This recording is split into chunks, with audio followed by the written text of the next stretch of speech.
చంద్రబాబు నాయుడు గారిని గట్టిగా వార్నింగ్ కూడా ఇస్తా ఉన్నా. కళ్ళు మూసి తెరిచేసరికే మనం 3 ఏళ్ళు అయిపోతుంది.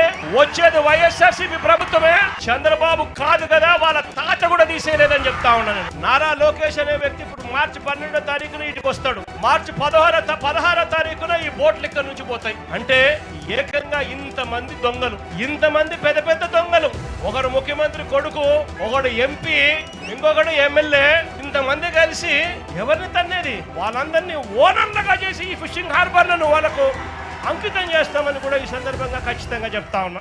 నేను అడుగుతా ఉన్నా చంద్రబాబు నాయుడు గారిని, ధర్మమేనా న్యాయమేనా అని అడుగుతా ఉన్నా. ఇదే మనిషి చంద్రబాబు నాయుడు గారిని, మత్స్యకారుల కోసం ఫిషింగ్ హార్బర్లు జగన్ నిర్మిస్తే నువ్వు చేస్తా ఉన్నది ఏందయ్యా? దీన్ని కూడా దోచుకునే కార్యక్రమం చేస్తా ఉన్నావు. ప్రైవేట్ వాళ్ళకి ఇచ్చి, ప్రైవేట్ వాళ్ళకి నువ్వు ఇవ్వాలి అనుకుంటే పక్కన కృష్ణపట్నం పోర్ట్ ఉంది, ఆ పోర్ట్ లో కావాలంటే దండిగా ల్యాండ్ ఉంది, అక్కడ కావాలంటే వాళ్ళకి ఇచ్చుకోవచ్చు. కానీ ఇక్కడ మత్స్యకారులను పొట్టగొట్టడం ఎందుకు చంద్రబాబు అని చెప్పి చంద్రబాబు నాయుడు గారిని అడుగుతా ఉన్నా గట్టిగా. చంద్రబాబు నాయుడు గారిని గట్టిగా వార్నింగ్ కూడా ఇస్తా ఉన్నా. కళ్ళు మూసి తెరిచేసరికే మనం 3 ఏళ్ళు అయిపోతుంది. వచ్చేది వైఎస్ఆర్సీపీ ప్రభుత్వమే.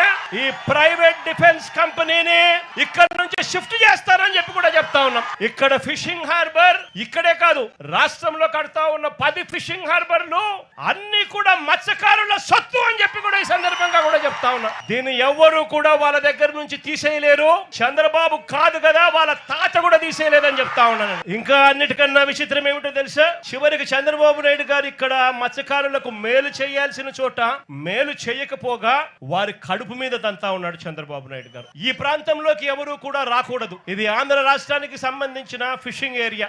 స్ట్రిక్ట్ గా రూల్స్ ఉన్నాయి. మనం తమిళనాడులోకి పోకూడదు, తమిళనాడు వాళ్ళు మన వైపు మన దగ్గరికి ఇక్కడికి కూడా రాకూడదు. ఇవన్నీ స్ట్రిక్ట్ గా రూల్స్ ఉన్నాయి. రూల్స్ ఉన్నా కూడా పక్కన తమిళనాడు నుంచి కరైకల్ ప్రాంతానికి చెందిన బోట్లు, మెకనైజ్డ్ బోట్లు మన ప్రాంతానికి ఇక్కడికి వచ్చి వాళ్ళు మెకనైజ్డ్ బోట్లతో ఇక్కడ మన మత్స్య సంపదనంతా కూడా తరలించుకొని పోతా ఉంటే మన వాళ్ళు తినడానికి ఇబ్బంది పడే పరిస్థితుల్లో కడుపు మండి ఆ బోట్లను మన మత్స్యకారుల దగ్గరుండి ఆ బోట్లను పట్టుకొని పోలీసులకు అప్పచెప్తే పోలీసులు ఆ బోట్లను సీజ్ చేస్తే ఆ సీజ్ చేసిన ఆ బోట్లను చివరకు మళ్ళీ ఏమైంది?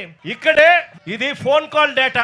బీదా సోదరులు, ఆయన అనుచరుడు కొందూరు పోలిశెట్టి, అక్కడ బోటు యజమానులు అశోక్, వీరి మధ్య జరిగిన సంభాషణలకు సంబంధించిన కాల్ డేటా. వీళ్ళందరూ కూడా కుట్రబన్ని నారా లోకేష్ అనే వ్యక్తి ఇప్పుడు మార్చి 12వ తారీఖున ఇంటికి వస్తాడు. మార్చి 16వ తారీఖున ఈ బోట్లు ఇక్కడ నుంచి పోతాయి. అంటే మత్స్యకారుల మీద కడుపు మీద కొట్టడం కోసం ఏకంగా ఇంతమంది దొంగలు, ఇంతమంది పెద్ద పెద్ద దొంగలు, ఒకడు ముఖ్యమంత్రి కొడుకు, ఒకడు ఎంపీ, ఇంకొకడు ఎమ్మెల్యే, ఇంతమంది కలిసి ఎవరిని తన్నేది? చిన్న చిన్న పేదవాళ్ళైనా మత్స్యకారులను తనడానికి, కడుపు మీద కొట్టడానికి ఇంతమంది ఏకమవుతారు. నేను అడుగుతా ఉన్నా, ఈ డేటా అంతా కూడా కనిపిస్తా ఉంటే ఒక్కరినన్నా అరెస్ట్ చేశారని అడుగుతా ఉన్నాను. అంటే ఎఫ్ఐఆర్ చేసి సీజ్ చేసిన బోట్లను దగ్గరుండి అధికారంలో ఉన్న ఈ పెద్దలే వీళ్ళే దొంగతనం తీసుకొని పోతే వీళ్ళు చేసింది ఏమిటి అని అంటే కేవలం పోలీసులను కొంతమందిని ట్రాన్స్ఫర్ చేసినారు. ఇంతవరకు ఒక్కరిని అరెస్ట్ చేయలేదు. మత్స్యకారులు అంటే ఇంత చులకనగా ఉన్న ఈ పెద్ద మనిషి చంద్రబాబు నాయుడు గారికి గట్టిగా బుద్ధి చెప్పే రోజులు త్వరలోనే వస్తాయని చెప్పి, ఎల్లకాలం ఈ ప్రభుత్వం ఇలాగనే కొనసాగదు అని చెప్పి గట్టిగా చంద్రబాబు నాయుడు గారిని గట్టిగా మందలిస్తా ఉన్నాం. మీ అందరికీ కూడా భరోసా ఇస్తా ఉన్నా. కళ్ళు మూసుకొని కళ్ళు తెరిచేసరికి మన ప్రభుత్వం వస్తుంది. మన ప్రభుత్వం వచ్చిన తర్వాత మిమ్మల్ని అందరినీ కూడా ఈ ఫిషింగ్ హార్బర్ మీ హక్కుగానే ఇస్తాము.